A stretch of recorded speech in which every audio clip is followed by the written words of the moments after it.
One thing from last week that was really alarming was, of course, Stephen Miller suggesting that the administration is considering suspending habeas corpus, which, of course, is a huge deal if they attempt such a thing. There is some good news about it. That's what we're going to be talking about today.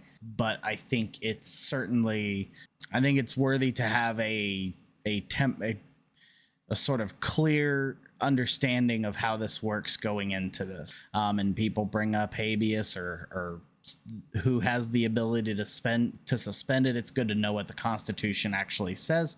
Let's see what Oh That's Rich is going to tell us about habeas corpus today.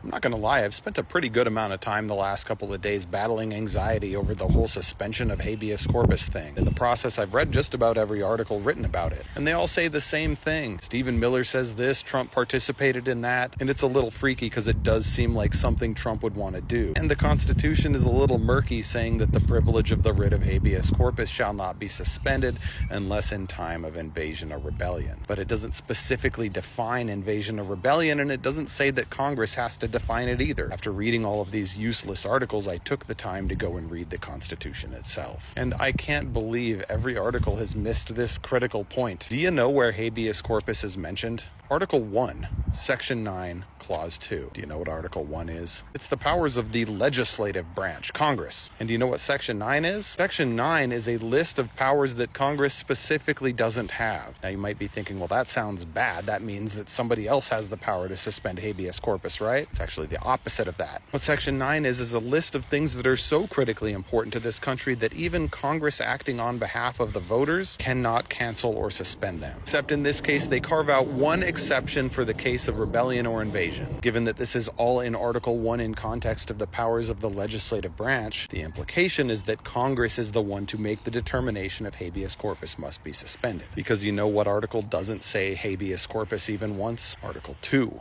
which is the executive branch. So even though the journalists who cover this for all of the major outlets didn't bother to do this extra reading of the Constitution, turns out it's actually cut and dried. Neither Stephen Miller, nor Donald Trump, nor any president, nor any member of the executive branch has any recognized legal authority to suspend habeas corpus. There you go. So, wanted to watch that video. I love Oh That's Rich.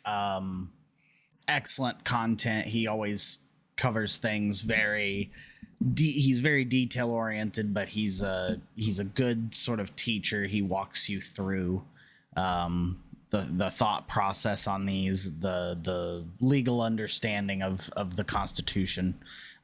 Really like his content. But the point of me being here today and watching this and discussing this with you is so that you, as an audience member who may not necessarily be aware of Oh That's Rich or may not be on TikTok, so that you understand the way this is written into the Constitution and what the implications are. If habeas corpus were to be suspended, again, it sounds like the only situations in which it can be are invasion or rebellion. Even in the case of invasion or rebellion, Congress is the only branch of the government that has the authority to suspend habeas corpus, not the executive branch. So there's nothing Stephen Miller or Donald Trump can do to suspend habeas corpus with legitimate authority. They just can't do that. So that's the good news. Now, of course, this doesn't mean that they won't try to suspend it. In fact, I'm assuming they will.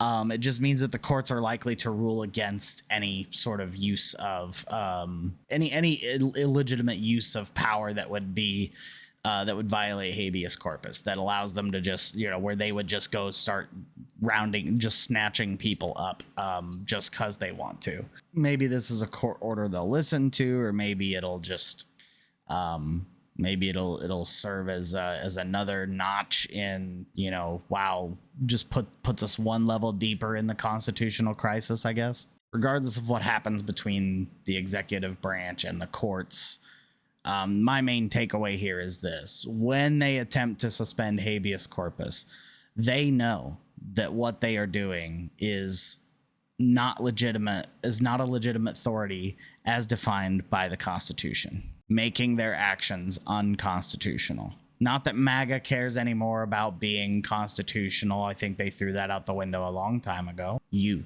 should care.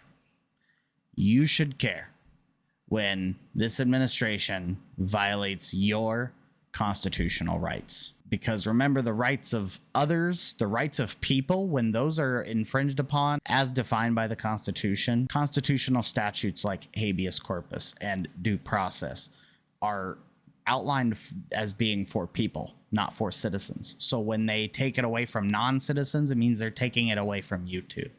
And you need to know that. Every single member of this administration swears an oath to the law of our land, and then they twist and warp it into hatefully vile policies that insult the very core of what being an American means. And they use it to destroy the lives of other people, many people who just simply want to live a normal life and become an American in a lot of cases. Even then, I don't have a problem with people living here who never want to become a citizen. Maybe that's crazy of me. I don't give a shit. If they work, they pay taxes. That's what I care about. Yeah, and if laws affect them, they should be allowed to vote. I think that's going to do it for this video. Hang in there, everybody. The habeas thing was a big deal, but I wanted to do a short video to cover what that looks like in the Constitution so that you can be more informed. And potentially inform others around you too. Take it easy. Have a good night.